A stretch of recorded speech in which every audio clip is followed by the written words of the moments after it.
Guys, just a quick video. So that's the first traction engine wheel done. Looks a bit rough here. I've just been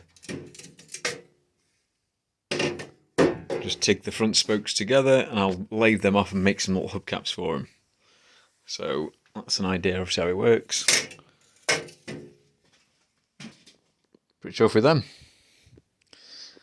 Some weight to them, to be fair. So set them up. I just made this little jig here. Really crude jig. So you can centralise the wheel, and we've scribed it here down to the millimetre, and then this is just a dead simple method of, so the centre hub is 25, the outside's 50, so just made a little 12mm spacer. You put that on, you slide your hub on, and then you clamp it in place with that. And then obviously clamp the outside. I'll get a little video if you guys are interested in making the other wheel.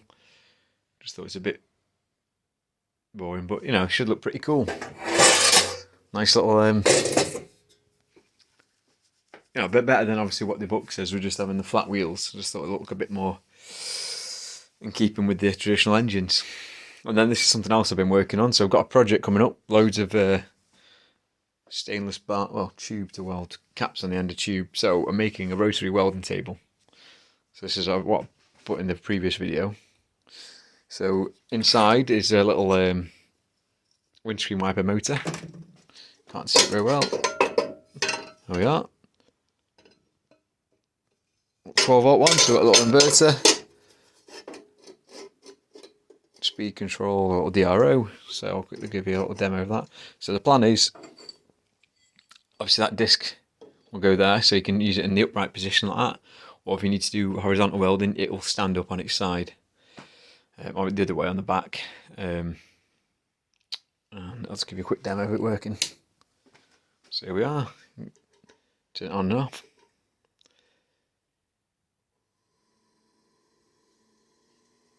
Just centralise that bit because it's not central. Like I say, it's just a quick demo anyway. It's not like it's. Obviously, that's too fast. So the plan is, I've got some little gears on the way. And I'm going to reduce the gear on a little gear assembly here, I think. Do it like a 5-to-1 to really slow it down. So that's pretty cool. But yeah, mostly obviously the video was that the traction engine wheels. If you guys are interested, I can do a little demo of me making them, riveting them that. The plan is I'm going to make some little hubs, you see, for the front. Grind this down or lathe it down, whichever. Make some little hubs and put the rivets through it, and then probably, I don't know, weld that in place or whatever. So it should look a bit cool. Right guys, I'll catch you later.